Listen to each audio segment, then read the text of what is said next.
Primary school. Was that an example of a political U-turn or a listening council? Well, there was no political U-turn because no decision was actually made until Wednesday evening at Cabinet.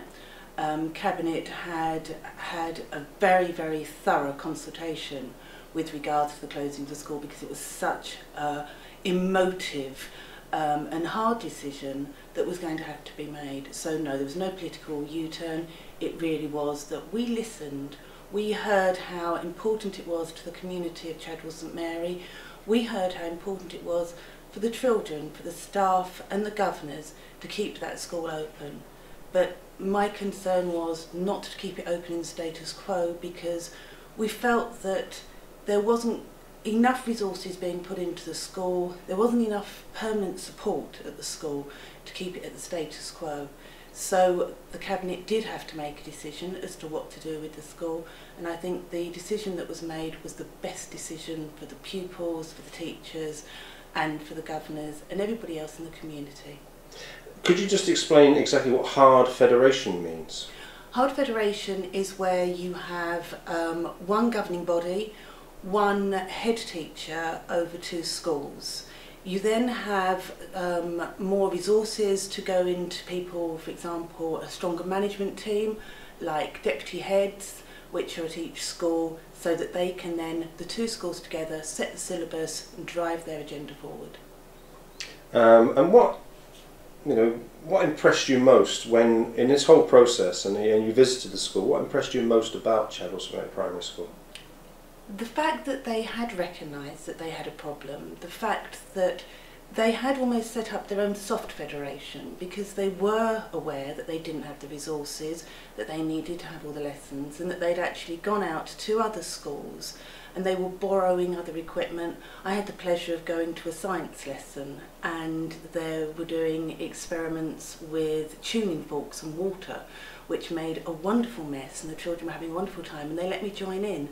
But all the tuning forks they'd borrowed from another school so that they could still continue the lessons and use other people's resources.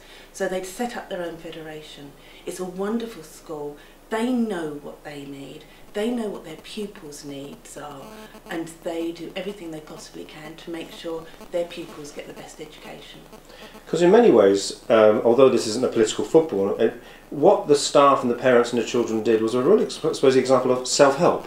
I've got a problem. How do I solve it? I don't look to the state, so to speak, to solve my problem. Absolutely, they did. And I think that's where the council listened. When we went to the school, we realised that they had actually taken, as you say, action into their own hands. And now, with the help of the council and with the Cabinet decision on Wednesday night to make it a hard federation, we can now make sure that they do have that strong management team to drive this forward.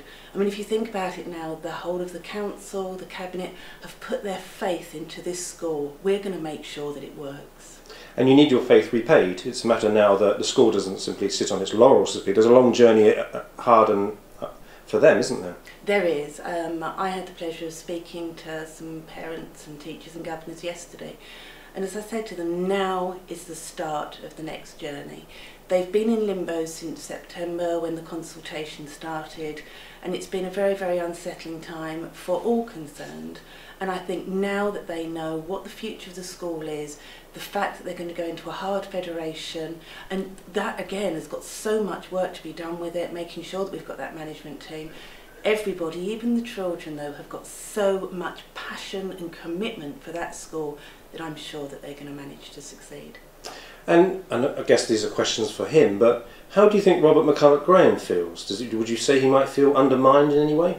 No, I think Robert is a professional director. I've had conversations with him. I'm fully aware of why it was the recommendation of officers to have the school closure. If you look statistically, if you look on paper, the school is failing. It has failed in the past. It hasn't got the resources, and therefore, as an officer, I can understand the recommendation that was put forward. But if you take all the other things into consideration, we couldn't close that school. We really couldn't. We knew that there was a way to keep it open. However, I think now that Cabinet has made that decision, Rob is a professional.